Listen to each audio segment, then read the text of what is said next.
Thank you very much, President Macron. Let me start off by saying, President Lula, don't worry, when we have the BRICS meeting, the issue of currency is top on the agenda, so we are going to discuss it. President Macron, I just want to start off on a very positive note in terms of what I think is evolving here. I think there is consensus that is clearly embraced by everyone that we need to address climate and poverty because they go together, there's a nexus. And as it were, we need to burn the candle on both sides. So that's important, so that's agreed. And we all recognize and accept that we need capital at scale to address the key challenges that many countries in the world face, particularly the developing economy countries. And we also would be agreed that there needs to be more cooperation and coordination between your development banks, multilateral development banks, and the private sector. There needs to be coordination so that there is no fragmentation, which you kept talking about. But I think what is important to many of us is that there should be solid consensus on the reform of the financial architecture of the world. Because without that reform, the dreams and the objectives that we have to address our challenges will not be realized. And those reforms need to touch on a whole range of issues. Mr. Mo Ibrahim yesterday even spoke about something that we may think is insignificant, that the boards of directors of your multilateral institutions are not made up of independent directors. They are largely internal people or shareholders. So that in itself, for us, it's an important reform. We also need to look at the distribution of the special drawing rights. I find it a bit difficult to be told that this is set in the rules and it will forever be like that, and that it's either you get 0 or you get 34 billion. In our view, this is not a zero-sum game. It's a game where we all need to be dealt with equity in an equitable manner. And there is a need for reform in that regard as well. And the other important thing for this to happen, it will help us not to participate as unequal cousins in these institutions.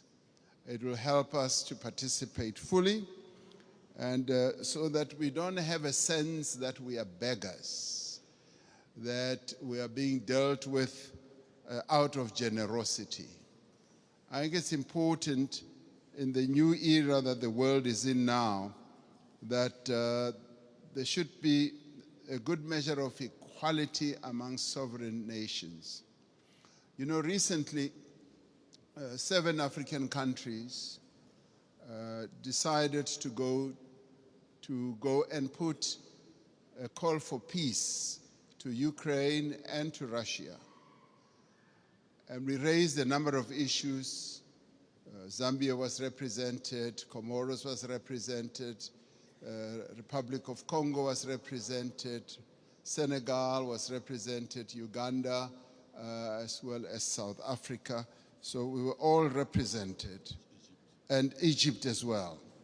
So we were all at one, that even as we were going to address an issue of the war which has had a negative impact on the African continent, which is the rise in prices for food, rise in prices for fertilizers, we were clear that we are not going there as beggars.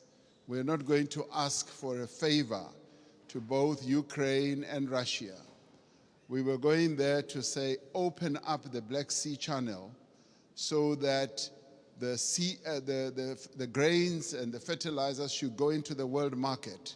So we were not on a begging mission, even as We are in great need as a continent and all that. That should go to demonstrate that Africa should never be seen as a continent that needs generosity.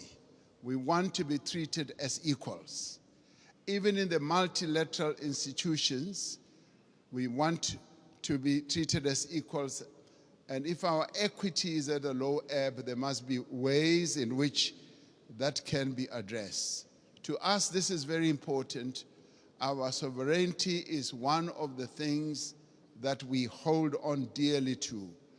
And we demonstrated that very clearly to both President Zelensky and to President Putin when it came to this issue. Even as there were suggestions that, yes, we can donate this, we can donate that, we said, we want you to release these grains and fertilizers to the world market so that the world can trade in these commodities and other issues we can handle in a different way. I wanted to make that point so that it should be understood where Africa has evolved up to. We want to be key players on the world stage, want to be key players even in the financial markets and in the MDBs. Now, these are the positive things. I do, Mr. President Macron, want us to address another issue which to us is a bit of a negative. You will have heard President Sisi talking about the 100 billion that was promised in Paris. President Sassou Nguesso yesterday as well also spoke about it at the dinner. Now, there is that issue that a number of the commitments that have been made have not really been fully lived up to. But before I get into details, let me immediately say that we recognize the many initiatives that have been put on the table, and a number of countries here have done so. Germany has gone out of the way to put a number of initiatives, and the US has also done a number of things. But there have been times when we felt like we were beggars. I played a key role as chair of the African Union during the COVID period. We felt like we were beggars when it came to vaccine availability, when we felt we needed access to vaccines, and the Northern Hemisphere countries had bought all the vaccines in the world, and they were hogging them. And they didn't want to release them at the time when we needed them most. And we felt like we were begging. And at times it felt like they would just be droppings from the table, that yes, we will give you that and that. And let me tell you something that generated a lot of resentment. We resented that, and it got worse when we said we want to manufacture our own vaccines. And when we went to the WTO, there was a lot of resistance, enormous resistance. And we kept saying, what is more important, life or profits by your big pharmaceutical companies? And that too, I must tell you now, generated and deepened that disappointment and resentment on our part, because we felt like life in the Northern Hemisphere is much more important than life in the global South. And these are issues that need to be addressed. And I'm glad that we are all seated here like this, because we've got to get to the heart of these matters and address them. Now, I come to promises that have been made. And Chancellor Scholz was saying, we've got to walk the talk. Yes, we want to see the talk being walked.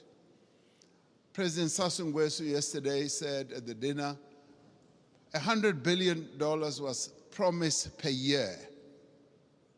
And he was saying, I've never seen that. And many of us will testify that $100 billion has never really been made available. And this should stand out as something that needs to be addressed. Because sometimes we sit at conferences like this and say, yes, we'll make this available, and we believe you. We believe you, but now the tire must hit the tar. We must now see action flowing from that. Now, I want to then talk about something very practical. President Sassou Nguesso raised it yesterday. He said he would be happy if flowing from this summit, we do something very practical on the infrastructure side. Having said that 600 million people in Africa do not have electricity, and yet we've got all the resources to generate electricity, particularly the mighty Congo River, and that there have been plans to build a number of power stations that will generate, in my calculation, up to 70,000 megawatts. And he said, and I want to speak in support of this proposal, that to prove that these summits are not summits where we just talk, flowing from the Paris COP as well as others, let us now put money on the table and collectively say we are going to address this mega project. A mega project which will in the end generate electricity for up to 12, 15 African countries all at one go.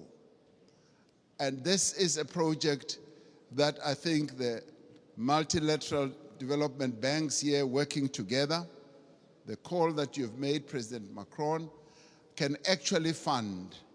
And where, as we rise from this, we should be able to say the Inga Dam is now going to be developed into the Inga Power Station, the one that President Sassou Nguesso mentioned, and the next one as well. If we can do that, then we as Africans will now be convinced that these summits are really meaningful. We will now go home and say, you know what, it's worthwhile going to these summits, coming to Europe, and to listen to all the promises because they are willing to act on the promises. This is what President Macron, I believe, will be one of the most important outcomes. The reform of the financial architecture, as well as a practical project, infrastructure project that is going to add a lot of value. President Sisi and I have been talking about a railway from Cape Town to Cairo for years. We will leave that for the next summit, but the one on generating electricity and building power stations on the Inga Dam is the most important, that is immediate, that I believe needs to be addressed now. Let's get that done, and then we will be convinced that you are serious with the promises that you make. Thank you.